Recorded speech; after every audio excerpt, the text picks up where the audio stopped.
Hello दोस्तों, आप सभी का उत्कर्ष के एग्रीकल्चर क्लासेस पर हार्दिक स्वागत है। मैं हूं डॉक्टर मनोहर, और केमिस्ट्री मेंटर एक बार फिर आपके सामने हाजिर हुआ हूं। उम्मीद करता हूं सारे विद्यार्थी स्वस्थ होंगे, मस्त होंगे, शानदार होंगे। आज की ये वीडियो उन सभी विद्यार्थियों के लिए बहुत महत्वपूर्ण होने वाला है जो अभी 10th क्लास में है और कहीं न कहीं एग्रीकल्चर के फील्ड के अंदर अपना शानदार सुनहरा भविष्य बनाना चाहते हैं, या फिर वो अभी 12th क्लास के अंदर है और जेट का एग्जाम देना चाहते हैं, या 1 साल हो गए, 2 साल हो गए, जेट की तैयारी कर रहे हैं। उन सभी विद्यार्थियों के लिए बहुत महत्वपूर्ण होने वाला है। आज इस वीडियो के माध्यम से मैं बात करूंगा कि जेट का एग्जाम क्या है, कौन से विद्यार्थी दे सकते हैं, एग्जाम कब होगा, पेपर का पैटर्न क्या है, और दोस्तों साथ ही साथ कि जेट के अंदर कौन सा ऐसा सब्जेक्ट है जो बच्चों को हर बार रुलाता है, और यदि उस सब्जेक्ट को आप नहीं करते हो तो कहीं ना कहीं आपका जो सिलेबस है, जो आपका सिलेबस नहीं करते उसका, तो कहीं ना कहीं आपके सिलेक्शन के अंदर एक बहुत बड़ी बाधा उत्पन्न कर सकता है। तो दोस्तों हम लोग बात करें सर्वप्रथम कि सर जेट का एग्जाम क्या है। तो दोस्तों राजस्थान के अंदर कोई भी विद्यार्थी प्राइवेट या गवर्नमेंट कॉलेज से बीएससी एग्रीकल्चर करना चाहता है तो उसके लिए एक एग्जाम देना पड़ता है, प्रवेश परीक्षा, जिसका नाम है जेट। वो हर साल ये कंडक्ट करवाया जाता है, जिसके अंकों के आधार पर आपको गवर्नमेंट और प्राइवेट कॉलेज के अंदर एडमिशन मिलता है। दोस्तों तो यदि आप एग्रीकल्चर राजस्थान से करना चाहते हो, गवर्नमेंट प्राइवेट कोई सा भी कॉलेज हो, तो आपको जेट का एंट्रेंस एग्जाम देना पड़ेगा। इसमें प्राप्त अंकों के आधार पर आपकी मेरिट बनती है और आपको डिफरेंट एग्रीकल्चर कॉलेज अलॉटमेंट होते हैं। तो सर्वप्रथम की सर एलिजिबिलिटी क्या है, कौन दे सकता है जेट का एग्जाम। तो वो सारे विद्यार्थी जो अभी 12th क्लास में हैं और 12th के बोर्ड दे रहे हैं, या फिर जो 12th पास आउट हो चुके हैं, वो सारे विद्यार्थी दे सकते हैं। लेकिन यदि कोई एग्रीकल्चर का विद्यार्थी है तो वो दे सकता है जेट का एग्जाम, या फिर साइंस का विद्यार्थी है जो फिजिक्स, केमिस्ट्री, बायोलॉजी हो या फिर मैथ्स हो, तो ये विद्यार्थी इस एग्जाम को दे सकते हैं। मोस्टली राजस्थान के अंदर ये एग्जाम जो देने वाले विद्यार्थी होते हैं वो एग्रीकल्चर के ही होते हैं। साइंस वाले कहीं न कहीं नीट की तैयारी करते हैं, और कई विद्यार्थी जेई की तैयारी करते हैं, तो जेट की तरह कम जाते हैं। जो 90% विद्यार्थी इसमें होते हैं वो एग्रीकल्चर के ही होते हैं। और दोस्तों इसमें बॉयज और गर्ल्स दोनों दे सकती हैं। मिनिमम एज की बात करें तो 17 ईयर आपकी होनी चाहिए। नेक्स्ट हम लोग बात करें कि इसका पेपर का पैटर्न क्या है, एग्जाम का पैटर्न क्या है। तो एग्जाम पैटर्न की हम लोग बात करें तो एग्जाम के अंदर टोटल आपके 120 एमसीक्यू आते हैं। कितने? 120 एमसीक्यू आते हैं। प्रत्येक एमसीक्यू आप ठीक करते हो तो आपको 4 मार्क्स मिलते हैं, और आप गलत करते हो तो 1 नंबर माइनस कर लिया जाता है। यदि आपने ठीक प्रश्न किया तो आपको 4 नंबर मिल जाएंगे, यदि उसको आपने गलत किया तो आपका 1 नंबर माइनस हो जाएगा। जितने नंबर आएंगे उसमें से माइनस हो जाएगा, यानी आपकी 1/4 नेगेटिव मार्किंग है। बात करें सर एग्जाम कब रहता है, तो मोस्टली मई के एंड में या जून तक एग्जाम हो जाता है ना। मई जून में आपका एग्जाम हो जाता है, यानी मई जून के एंड कह सकते हैं, इस टाइम के अंदर एग्जाम हो जाता है।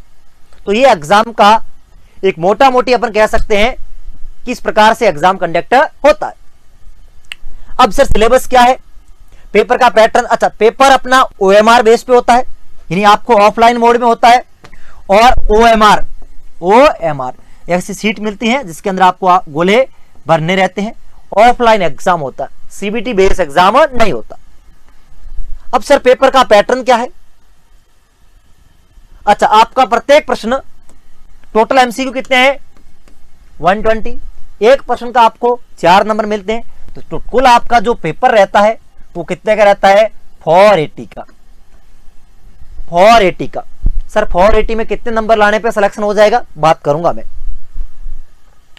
अब हम एग्जाम के पैटर्न की बात करें तो मुख्यतः इसमें जो एग्रीकल्चर के विद्यार्थी होते हैं, जो बीएससी एग्रीकल्चर के होते हैं, उनके लिए मैं बात करूंगा कि पहला आपका जो सब्जेक्ट रहता है वो रहता है दोस्तों एग्रीकल्चर, जो आपका कोर सब्जेक्ट है। दूसरा आपका रहता है बायोलॉजी, और तीसरा रहता है आपका केमिस्ट्री यानी एग्रीकल्चर, जीव विज्ञान और ये रासायनिक विज्ञान। यहां पे अपन बात करें तो एग्रीकल्चर के कुल 40 एमसीक्यू आते हैं, बायोलॉजी के भी आपके 40 एमसीक्यू आते हैं और केमिस्ट्री के भी आपके 40 एमसीक्यू आते हैं। तो 40 एमसीक्यू रहते हैं, यानी कुल आपके 120 एमसीक्यू रहते हैं। अब सर अक्सर उन विद्यार्थी, क्योंकि 90% विद्यार्थियों का एग्रीकल्चर सब्जेक्ट टॉप होता है, क्योंकि वो 11th में पढ़ते हैं और 12th में बोर्ड का एग्जाम देते हैं, तो पढ़ते ही पढ़ते हैं। लेकिन सबसे ज्यादा जो परेशान करता है बच्चों को, वो कहीं ना कहीं केमिस्ट्री और बायोलॉजी कह सकते हैं, क्योंकि ये दोनों आपके जो 11th का बुक है उसके अंदर दिया हुआ है। 11th में वैसे भी विद्यार्थी कम ही पढ़ता है, साइंस के डर से तो हमने एग्रीकल्चर ली थी, लेकिन इस जेट के एग्जाम के अंदर फिर हमारी केमिस्ट्री ने आपका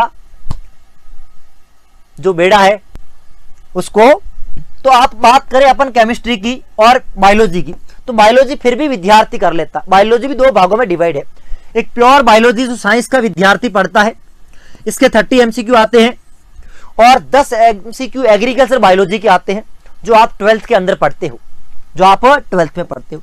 तो ये प्योर बायोलॉजी के आपके कितने प्रश्न हैं? 30। ऐसे ही केमिस्ट्री के अंदर दोस्तों आपके प्योर केमिस्ट्री के कितने प्रश्न होंगे? 30 होंगे, और एग्रीकल्चर केमिस्ट्री जो आप 12वीं में पढ़ते हो वो रहेंगे 10 एमसीक्यू। कुल मिला के आपके 60 क्वेश्चन तो एग्रीकल्चर के ही हो गए, प्लस 30 बायो के और 30 केमिस्ट्री के। ये तो बच्चा कर लेता है, हर एक बच्चा एग्रीकल्चर कर लेता है, इसमें कोई डाउट नहीं है, जो पढ़ने वाला है। लेकिन सबसे ज्यादा जो परेशानी रहती है वो रहती है केमिस्ट्री के अंदर।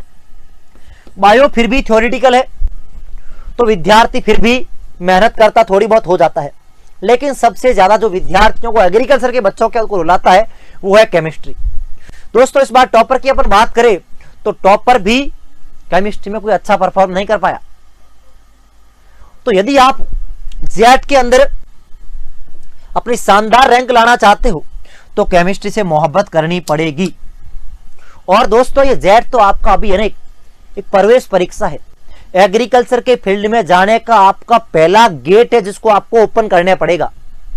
उसको ओपन करने के बाद आप एग्रीकल्चर के फील्ड में जाओगे, फिर आप 4 ईयर की बीएससी एग्रीकल्चर करोगे, उसके बाद आप अलग अलग गवर्नमेंट सेक्टर के अंदर आप वैकेंसी आएगी तो आप जॉब के लिए एलिजिबल रहोगे।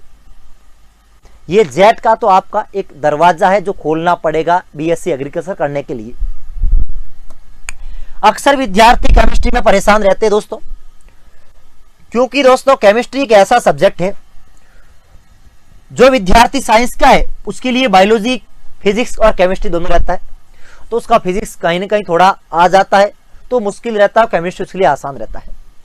लेकिन जेट के विद्यार्थी के लिए, एग्रीकल्चर के विद्यार्थी के लिए जो सबसे ज्यादा परेशानी का सामना करना पड़ता है वो रहता है केमिस्ट्री, क्योंकि दोस्तों 10th तक हम कभी पढ़ते नहीं है, 11th के अंदर ये हमारा दे रखा है, और 11th में वैसे भी विद्यार्थी कम ही पढ़ता है, तो ज्यादा हम केमिस्ट्री पढ़ते नहीं है। और फिर आ जाता हमारा जेट का एग्जाम, जहां पर मेरे भाई मतलब इसका जो सिलेबस है ना वो मैं ये कहता हूं हमेशा कि नीट के बराबर दे रखा है। सिलेबस बहुत लेंथी है, हम ये नहीं कह सकते कि सिलेबस आसान है भाई साहब, इसमें बहुत सारे टॉपिक 90% जो हमारे 12th के हैं, 11th 12th साइंस के हैं, प्योर वाले केमिस्ट्री के, वो डाल रखे हैं, सारी पैटर्न सारा वही है। सिलेबस बहुत ज्यादा है, पेपर मुश्किल नहीं आता, ऐसा नहीं कि इसमें कुछ एडवांस लेवल से आपसे पूछा जाए, लेकिन लेंथी बहुत है, सिलेबस कम नहीं है। और ये बात भी फैक्ट है, यदि आप केमिस्ट्री नहीं करोगे तो जेट में रैंक लाना भूल जाओ। जेट के अंदर जो टॉप यूनिवर्सिटी है जैसे जोधपुर है, उदयपुर है, तो वहां पे फिर सिलेक्शन की आपको कहीं ना कहीं आप दूर हो जाओगे। तो जेट को आपको क्रैक करना है तो आपको केमिस्ट्री तो पढ़नी पड़ेगी मेरे भाई। और केमिस्ट्री के अंदर विद्यार्थी यदि 30 में से 20% भी कर लेता है ठीक जेट का, प्योर केमिस्ट्री की बात कर रहा हूं मैं, तो वो विद्यार्थी टॉप 100 में अपनी जगह बना लेता है। पेपर मुश्किल नहीं आता, लेकिन विद्यार्थियों को केमिस्ट्री का फोबिया होता है। एक तो सिलेबस बहुत ज्यादा है, एक थोड़ी मैथमेटिक्स यानी कैलकुलेशन यूज होती है, ऑर्गेनिक केमिस्ट्री आ जाती है, तो विद्यार्थी कहीं न कहीं इसमें से घबराते हैं। तो आपको केमिस्ट्री को बहुत बेहतरीन तरीके से बेसिक कॉन्सेप्ट के साथ पढ़ना होगा, और ये सही वक्त है। यदि अभी आप नहीं जगे तो बहुत लेट हो जाओगे मेरे भाई, क्योंकि जनवरी गया, फरवरी, मार्च, अप्रैल, मई, 4 मंथ है। अभी यदि आप लेट हो गए तो फिर आपके लिए ये परेशानी का सामना करना पड़ेगा, क्योंकि फिर आप 4 मंथ के अंदर पूरी केमिस्ट्री को या पूरे सब्जेक्ट को रिवाइज भी नहीं कर पाते हो, पढ़ तो क्या सकोगे। अभी शानदार आपके पास वक्त है। और साथ ही साथ दोस्तों, यदि आप चाहते हो कि आपकी तैयारी को और किसी भी एग्जाम के अंदर सिलेक्शन लेने के लिए एक प्रॉपर गाइडेंस की, प्रॉपर मेंटोरशिप की, एक अनुभवी गुरुजनों की जरूरत होती है, और वो दोस्तों उत्कर्ष आपको प्रोवाइड करता है, इसमें कोई दो राय नहीं है।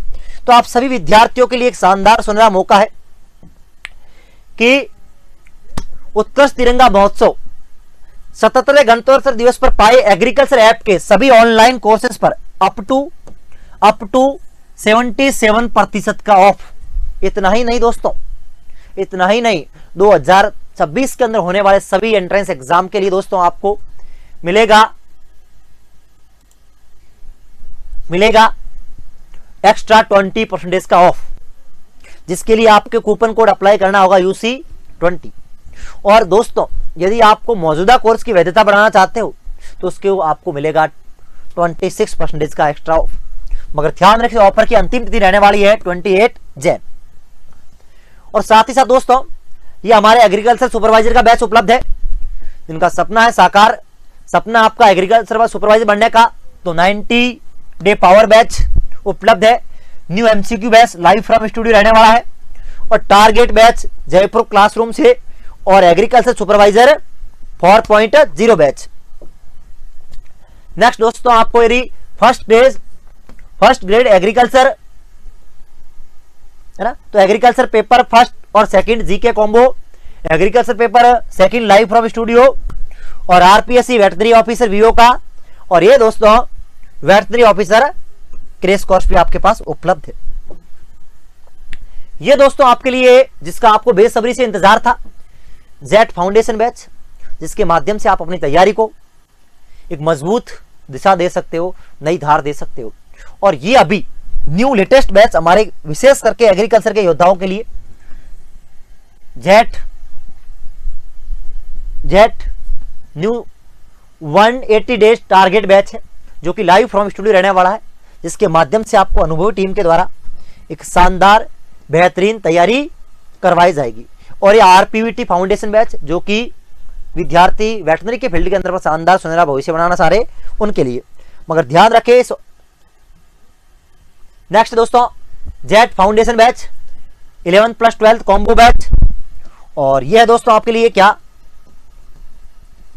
जो विद्यार्थी अभी 11th पास कर रहे हैं उनके लिए, और ये 12th प्लस जेट का combo batch, jet plus agriculture supervisor combo batch, ये दोस्तों LSA का। और ध्यान रखें, इन सभी की ऑफर की अंतिम तिथि रहने वाली है 28 जैन। तो आज ही इनरोल करें उत्कर्ष टीम के साथ, अपनी तैयारी को दे नई दिशा। थैंक यू सो मच दोस्तों। जय हिंद, जय भारत।